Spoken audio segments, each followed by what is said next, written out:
It was an ordinary morning in Pompeii. The bakers had already lit their ovens before sunrise. In the marketplace, vendors set out jars of olive oil and baskets of fresh bread. The public baths filled with steam and laughter. No one in this city of 11,000 people could have imagined that in less than 24 hours, everything around them would be frozen in time forever. This is the story of the last day of Pompeii. To understand what was about to happen, we first need to understand what life here was like. Pompeii was no ordinary city. It was a thriving Roman city on the Bay of Naples, surrounded by fertile vineyards and orchards that produced some of the finest wine in Italy. Its streets were paved with volcanic stone, worn down by the constant passage of carts. On either side stood houses with inner courtyards full of fountains, colourful mosaics, and frescoes that decorated even the most modest walls.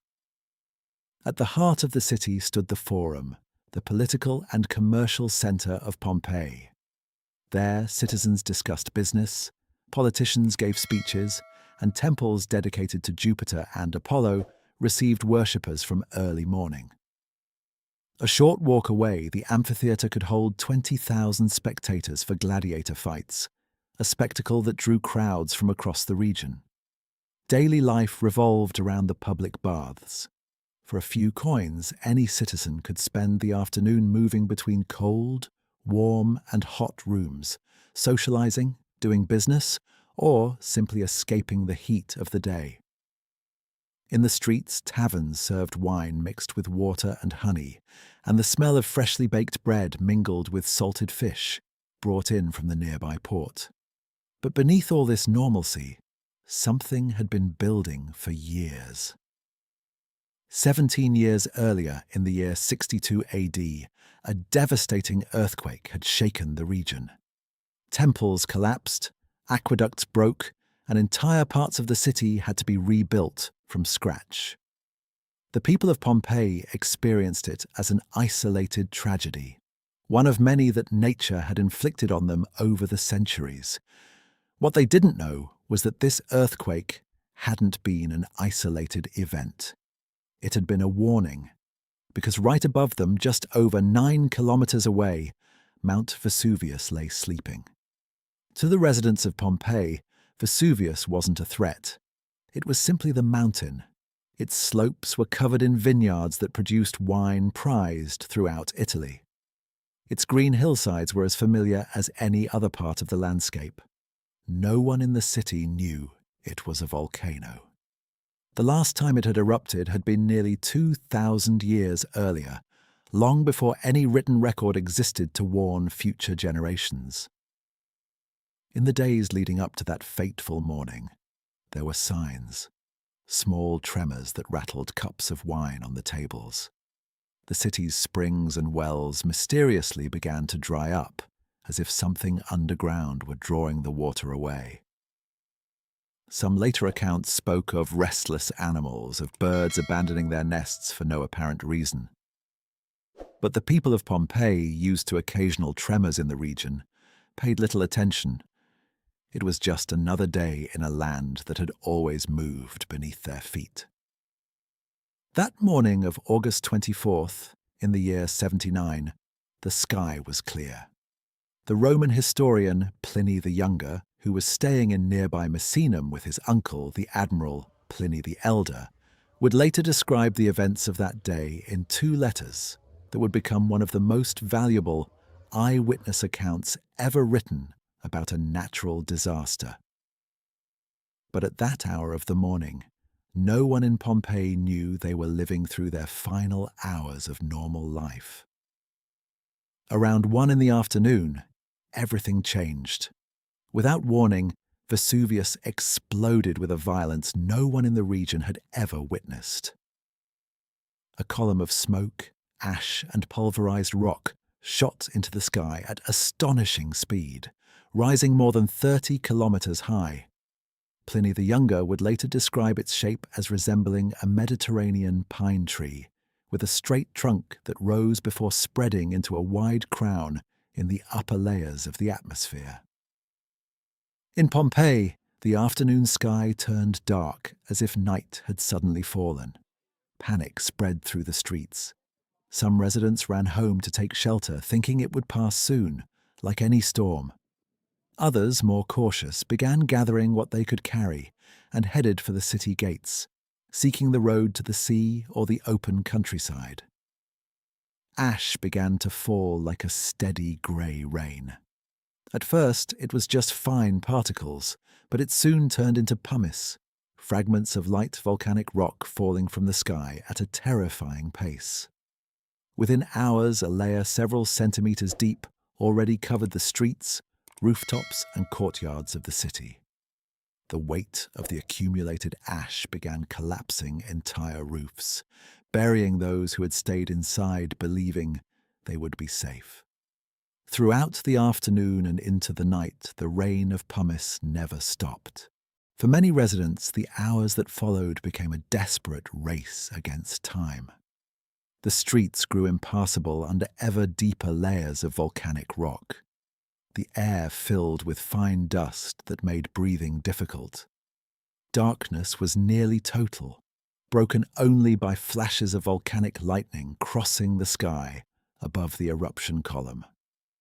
Some managed to escape in those first hours, fighting their way toward the port or the nearby hills, carrying with them jewelry, coins, and whatever precious belongings they could gather in a matter of minutes.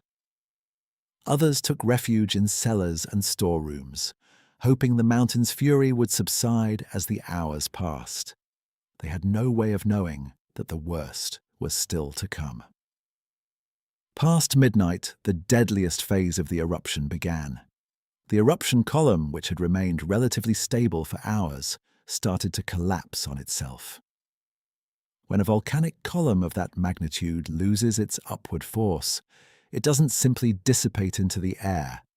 It collapses, and in doing so, it generates what modern volcanologists call a pyroclastic flow, an avalanche of superheated gas, ash, and rock that races down the volcano's slopes at speeds that can exceed 100 kilometers per hour, with temperatures reaching several hundred degrees Celsius.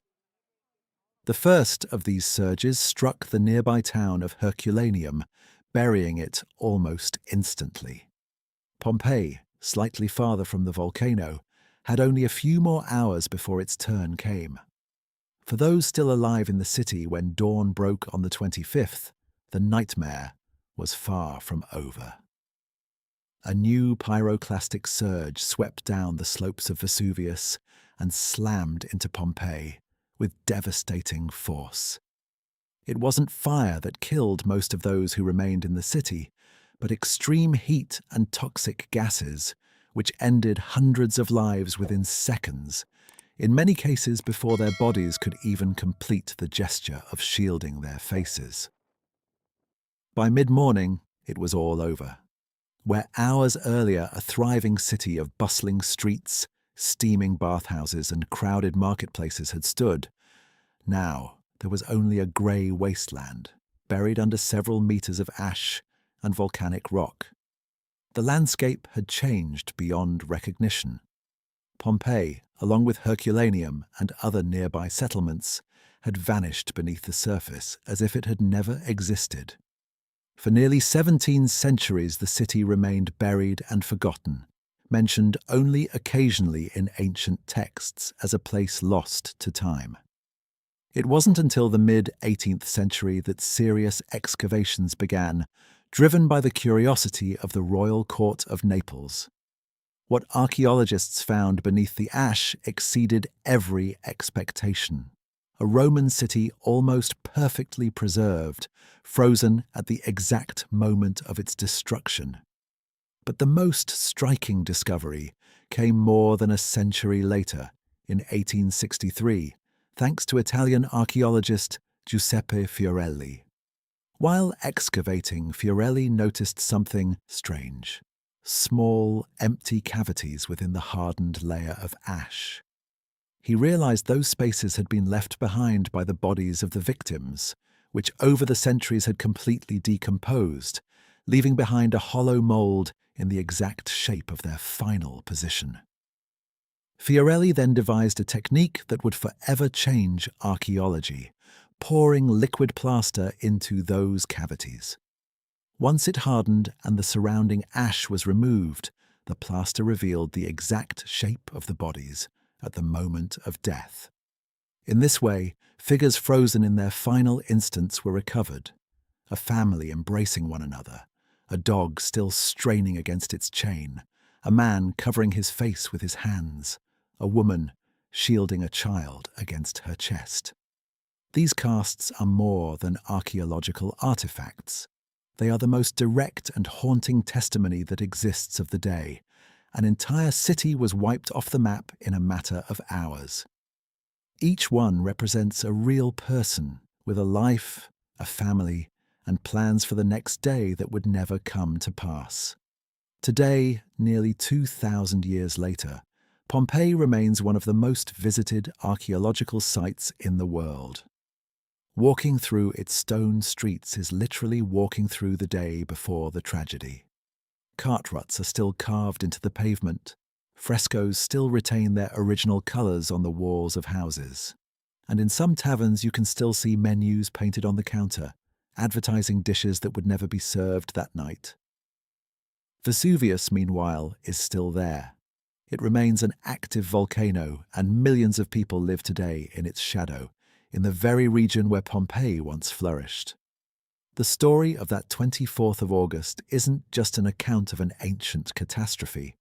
It's a reminder of how fragile normal life can be, and how quickly an ordinary day can become someone's last. If this story kept you watching until the end, subscribe, because every week we uncover another moment in history that changed the course of humanity in a matter of hours.